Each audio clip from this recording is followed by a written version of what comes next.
Eu não sei se você concorda com isso que eu vou falar agora, mas eu sinto que esse ímpeto, essa palavra que você usou é perfeita, mas nosso ímpeto de fazer as coisas, nosso ímpeto violento e tudo mais, ele diminuiu muito, assim. Pelo menos eu vejo na minha geração, na geração dos meus pais também, que com o tempo essas coisas foram diminuindo porque tudo tá tão dado pra gente, assim, é tão confortável viver hoje, eu tenho tantas possibilidades de poder abaixar um pouco dos meus pensamentos de uma forma mais... como se eu estivesse fazendo uma anestesia, né? Então, scrollando Reels e coisas do tipo. Sim. Que a gente meio que perdeu um pouco Puta, eu preciso fazer tal coisa, mas é tão mais fácil ficar aqui, sabe? Mas a grande questão é entender que isso é um processo civilizacional que acontece várias vezes ao longo da nossa história. Se você voltar para Roma, você vai ver a mesma coisa. O que acontece? Começou com uma quadrilha dizendo que agora nós vamos construir uma cidade aqui, ao menos é o que a lenda de Roma diz, né? De Rômulo e Rêmulo, né? E a partir dali, você tinha uma sociedade guerreira altamente militarizada, forte, em contato com a sobrevivência, que foi ganhando escala. E no seu centro, o calor ficou agradável demais e você começou a criar caras confortáveis, abstraídos, que estão cada vez mais desconectados, perdão, da fronteira da sobrevivência que está lá na borda, que são os militares que estavam lá na fronteira. E o que acontece hoje, por exemplo, em um ambiente como estamos em São Paulo, né? Você não está conectado com o que é estar sobrevivendo. E sou meio tolo dizer isso, mas você tem água garantida, você tem comida garantida, né? Ao menos se você está nos ouvindo, imagino que você tenha, né? Então você não tem a necessidade de desenvolver agressividade, porque o ambiente à sua volta já é quentinho e agradável demais. Mas é o que a gente sempre buscou, né? Como humanidade. Por que isso acabou virando um problema? Mas existe uma... É porque o que acontece, cara? Nós somos construídos para um cenário de escassez. Então todo o nosso drive está direcionado a acumular recursos para sobreviver por mais tempo. E o nosso cérebro não entendeu ainda que vivemos, ainda bem, em uma época de abundância. Então, não é à toa que as pessoas ficam obesas. Porque é só o cérebro dizendo coma o quanto você puder, porque você não sabe quando você vai comer de novo. Então, é um software desatualizado que nós temos, que a gente não sabe quando vai mudar, né? Mas a ideia principal é entender que, hora ou outra, vale a pena você sair desse estado de conforto e submeter a um desconforto, que é, por exemplo, a ideia de eu construir a minha própria casa. Eu poderia muito bem pagar alguém para fazê-la, mas eu precisava disso. Quando eu fui lá, atravessei a Praia do Cassino, eu precisava, cara, caminhar 235 quilômetros lá, com uma mochila nas costas, me ferrando inteiro? Não precisava, mas eu precisava. Então, entrar em contato com essa rudeza é importante. Por exemplo, no sítio, eventualmente você tem que matar um bicho. E faz parte do jogo. Quantas pessoas tiveram a oportunidade de matar um animal com intento e depois comê-lo? Isso é importante e por mais, talvez para as pessoas mais desconectadas desse mundo, isso é tão importante, cara. É tão importante porque te exercita tantas coisas ao mesmo tempo. Por exemplo, quando eu estava na chácara, a gente tinha galinheiro. Em breve eu teria ali no rancho também. Mas, quando uma galinha ia ser abatida, a sensação que você tem é muito interessante. Porque, primeiro, você tem que fazer um trabalho rápido e eficiente. Você sabe que você vai tirar a vida de um animal. E a sensação é de gratidão. De, que legal, cara. Olha só. Eu tenho a possibilidade de ter criado esse animal da melhor forma possível e agora ele servirá de alimento para minha família. E é uma sensação muito positiva e muito desafiadora. A primeira vez que você vai matar um animal, especialmente se for um animal de grande porte, isso é um pouco chocante, mas é necessário. Porque um dia você vai estar também apodrecendo embaixo da terra. E é importante estar em contato com a morte, estar em contato com coisas desse tipo. E é isso que falta em grandes aglomerações urbanas, porque você se distancia da borda da fogueira, melhor dizendo, você fica cada vez mais preso naquele círculo quentinho e agradável, e a escuridão está cada vez mais longe. Só que é um grande equívoco, porque a escuridão entra por baixo e ela te pega pelos pés. É muito paradoxal, né? Isso, né, cara? O fato da gente estar cada vez mais confortável, mais quentinho, mais no gostosinho, faz a gente sofrer mais. Tanto que uma das coisas que eu sempre deixo claro para os meus clientes primeira coisa, cara, vamos começar a fazer alguma coisa que te canse.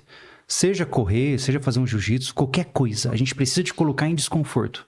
Porque existe uma lógica onde, quando você aplica estresse, o termo é inoculação de estresse. Quando você inocula estresse em um ser humano, existe uma curva chamada York's Curve, onde, conforme você aplica estresse, a performance sobe junto. Se você aplicar estresse demais, a performance cai abruptamente, que é o clássico colar as placas, né? Mas isso significa que nós sempre precisaremos de doses saudáveis de estresse. Porque nós somos criados, do ponto de vista primitivista, para estar no meio do mato e ouvir um barulho. O que é aquilo? E aquilo pode ser tanto uma oportunidade de caça, como uma oportunidade de morrer. E você se liga naquilo, sobe o estresse, teu corpo reage, você fica mais atento e você consegue trabalhar com mais eficiência. Então, quando você não tem doses de estresse conectadas a essa raiz primitiva, e sim doses de estresse abstratas, como... Você já entregou a planilha hoje? Cara, teu cérebro não processa isso, ele entende isso como ameaça de morte. E ele não consegue entender, e você entra numa dissonância cognitiva muito forte. E aí você começa a não entender por que você está vivo, e daqui a pouco você está em depressão, mesmo com a conta bancária cheia de dinheiro, entende? Desculpa interromper esse podcast maravilhoso, mas tem um recadinho pra você do nosso parceiro, a Insider, tá bom? Nesse mês, durante todo esse mês, a gente tem aí 15% de desconto em todo o site da Insider, tá? Então, utilizando o nosso cupom LUTZ, né? L-U-T-Z, lá no site deles, você tem aí até 15% de desconto em tudo que você colocar de peças ali no teu carrinho e tudo mais. Então, você pode pegar, seja uma camiseta, ou duas, ou três, ou camiseta, cueca, meia, o que você quiser, mas colocando lá no seu carrinho o cupom LUTZ, ou mesmo clicando aí no link, ou abrindo nosso QR Code, você já vai também ir num link lá que já aplica sozinho o cupom, beleza? É o primeiro link da descrição. Obrigado, Insider. Se você, assim como eu, tá buscando viver uma vida mais saudável, uma vida com mais saúde como um todo, seja na área de saúde mental, seja na área de saúde física, hoje a gente tá com uma das parcerias mais legais que eu já tive aqui, que é a Max Titânio. A Max Titânio é uma marca de suplementos que vai te ajudar aí a alcançar seus objetivos, seja lá quais sejam eles em relação à saúde, tá? O que eu recomendo lá no site da Max Titânio para você que tá buscando um suplemento, tá buscando uma marca de suplementos confiável, tá? Lá no site vocês vão encontrar uma série de suplementos, mas eu me limitaria especificamente a 3, tá? O Whey Protein da Max, especificamente o Whey de morango deles, que para mim é o mais gostoso, é o que não enjoa nem um pouco, é uma delícia. Creatina da Max, porque é o tipo de suplemento que tem mais evidências científicas que funciona, ele vai te ajudar a recuperar mais rápido, vai te ajudar a ter mais força no seu treino, consequentemente tendo mais força, você vai ter mais hipertrofia, tendo mais hipertrofia, você tem músculos maiores, tendo músculos maiores, seu metabolismo fica melhor, então você, por exemplo, emagrece mais rápido, tem melhores relações ali com o seu apetite e tudo mais. Além disso, também eu recomendo que você pegue um pré-treino. Pré-treino, um suplemento que, se você, assim como eu, tem às vezes um pouco de preguiça de treinar, um pouco de indisposição, assim, pra ir treinar. O pré-treino, pra mim, é um suplemento que, desses todos aí, é o que eu mais gosto de tomar, porque você vai lá, pega um scoop, bota na boca, toma água e tem ali uma quantidade de cafeína muito boa pra te dar um gás, pra te dar um up. Tem outras coisas ali como betalanina e outras coisas que vão te ajudar a treinar ainda melhor, beleza? Aí na descrição tem o site da Max, lá é só utilizar o cupom LUTZ pra ganhar aí seus descontos em qualquer coisa que você colocar lá no site, tá? Então, relembrando, Whey Protein, creatina e pré-treino é tudo que você precisa pra poder viver uma vida com mais saúde hoje em dia. Você acha que as pessoas estão vivendo uma crise existencial, sendo que a gente nunca teve tantas possibilidades do que escolher fazer e tudo mais, cara? Ah, cara, tem tantas respostas pra isso, né? Foi uma pergunta muito abstrata, perdão.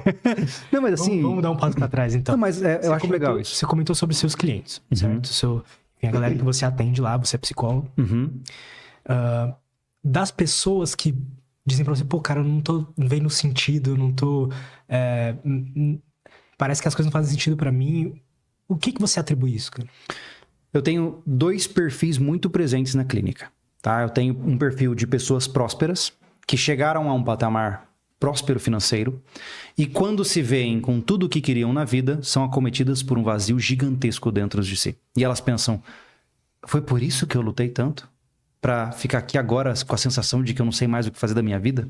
E aí que entra aquela sensação muito pesada de... Então, por que eu estou vivo? E será que eu dediquei todo o meu tempo de vida buscando um ouro de tolo? Esse é o quadro 1 que muito aparece pra mim. E o quadro 2 são aquelas pessoas que estão no hard grind, né? Que o cara tá trabalhando que nem um louco, tá começando a ganhar dinheiro, tá ralando muito, começando a ver algum resultado, mas parece que ele tá patinando assim, ó, ele não vence, sabe? Júlio, mas eu tô aqui ralando um monte, cara, parece que eu não... E daí? E o que isso significa pra mim? E é muito difícil de você se ver nessa sensação de por que eu tô vivo? É uma pergunta difícil de entender. Ou melhor dizendo, né? Como conversamos há 1 ano e meio atrás. Por que você não se matou ainda? Essa é uma pergunta poderosíssima para pensar. É verdade, por que eu não me matei ainda? Né? E pensar com seriedade sobre isso. Porque talvez a volatilidade que nós vivemos na sociedade hoje foi encorajada pela criação do tabu na morte. As pessoas não gostam de falar sobre morte. E eu não sei se as pessoas sabem, mas elas morrem. Né? E é importante você entender, cara, como vai ser... meditar sobre isso. Como vai ser a minha morte? Se eu pudesse escolher a morte que eu acho ideal pra mim? Como ela seria? E o que eu quero pensar quando eu estiver próximo de ir embora? E são perguntas que elas podem soar desconfortáveis, mas elas trazem o que é de mais importante, que é repensar a sua jornada. Porque a maior parte de nós não entende que nós temos uma vida muito longa, cara. A maior parte das pessoas vive achando que vai viver 30 anos. A impressão que me dá é que a gente vive achando que vai viver pouco. Porque as escolhas que nós fazemos não são congruentes com o span de vida de 80 anos. Porque, sei lá, vou inventar um exemplo aqui. O cara que escolheu, sei lá, ser um homem sozinho, tá? Porque ele não acredita em relacionamento, é red pill, pá, beleza. Esse cara, ele talvez esteja certo no curto prazo. Mas a vida, ela se torna muito, muito solitária depois dos 60. Depois dos 60, cara, seus amigos começam a morrer, você começa a chegar em casa sozinho, e as coisas que antes você como jovem gostava, que talvez seja um pouco de loucuragem, festa, barulho, começam a ficar cansativas.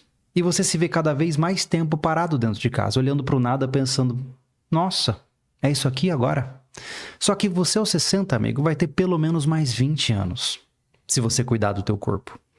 Imagina, 20 anos, na terceira idade, passando 20 anos, cara, todos os dias, solitário, sem ter ninguém do teu lado para contar uma história, para dar uma risada. Então... A gente vê muito idosos depressivos, né, cara? Exato. Eu acho um erro estratégico. E veja, eu não digo que você tem que ter filhos e esposa por interesse próprio. Mas é um fato, se você tem uma família numerosa e teve a oportunidade de criá-los de forma saudável, você vai ser uma pessoa de idade cercada de gente para poder dar risada, conversar, ser alvo de risada, e isso deixa a vida mais leve também.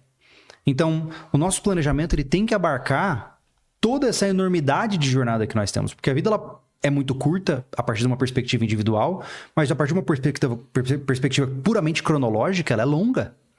Então, pô, cara, hoje eu tô com 35, eu daqui 30 anos vou estar com 65. E quando eu paro pra pensar, eu falo assim, poxa, minhas filhas já vão estar relativamente encaminhadas, supostamente, né? E pô, que legal, talvez elas venham me visitar, vai ser legal. Talvez eu ainda esteja morando num lugar que eu amo, minha esposa também vai estar comigo, se tudo der certo. E é importante fazer esses exercícios, entende? Porque senão, cara, você é pego de rasteira. Se você não tem a audácia, a agressividade de você pensar no teu futuro e tentar, com até uma certa dose de prepotência, planejar, alguém vai planejar ele pra você. E, honestamente, talvez seja o momento do modo chapéu de alumínio, eu vejo um ímpeto estruturado, estratégico e muito bem planejado, de forma cadenciada, de roubar de você a sua capacidade de decisão, a sua capacidade de planejamento e a sua ganância, a sua audácia, melhor dizendo. Então, quando você vê as pessoas engendradas no Instagram, presas em um mundo de futilidades, coisas voláteis, isso não é culpa necessariamente delas. Sim, elas são culpadas de suas ações e responsáveis por elas. Mas uma boa parte é influência. E talvez seja por motivos financeiros, por motivos políticos, por motivos... Seja lá o que for, para mim tanto faz. Mas uma coisa é fato. A vontade humana está sendo asfixiada. E existe uma razão para tal. Qual é? Não está no meu poder de capacidade de processamento. Mas quais são os elementos do ambiente que estão diminuindo isso? Cara, são tantos. Primeiro, conforto. Né? Quando você está confortável, você relaxa. E você para de ousar. Você para de sonhar. Porque se você já tem tudo que você precisa para o básico, você já, obviamente, está bem. E pode continuar assim. Esse é o primeiro ponto. Né? Isso leva à estagnação de desenvolvimento. Segundo, e aí um fator um pouco mais complexo. Se você vem de uma família que não teve a oportunidade de te intelectualizar, e quando eu digo intelectualizar, é pelo menos fugir da cultura baixa. Né? Pelo menos sair daquele nicho de cultura onde, mano, é só lixo. Né? Sejamos honestos. Né? Quando eu chamo cultura baixa, é cultura de simplicidade. Não, eu digo assim, ó, cultura que ela não admira a complexidade artística. Então, por exemplo, vamos falar aí, sei lá, um sertanejo universitário que possui 3 notas revezadas ao longo de várias músicas diferentes com temas que são repetitivos. O objetivo dessas músicas não é atingir um nível de complexidade que faz o ouvinte falar, pô, que legal que ele fez aqui. Olha só, olha isso me evocou pensamentos mais complexos porque a música é diferente. Não. Ela tem como objetivo comercializar um repeat de coisas mais básicas que são remetidas aos aspectos mais primitivos humanos. Então, se aquele produto artístico enfatiza necessidades básicas humanas, ele não vai enfatizar o desenvolvimento da sua intelectualidade. Então, se você é criado num lar onde você não tem acesso a coisas complexas, vamos colocar dessa maneira, e você constantemente está sendo bombardeado por esses fenômenos de cultura baixa, você já cresce, cara, sem o aparato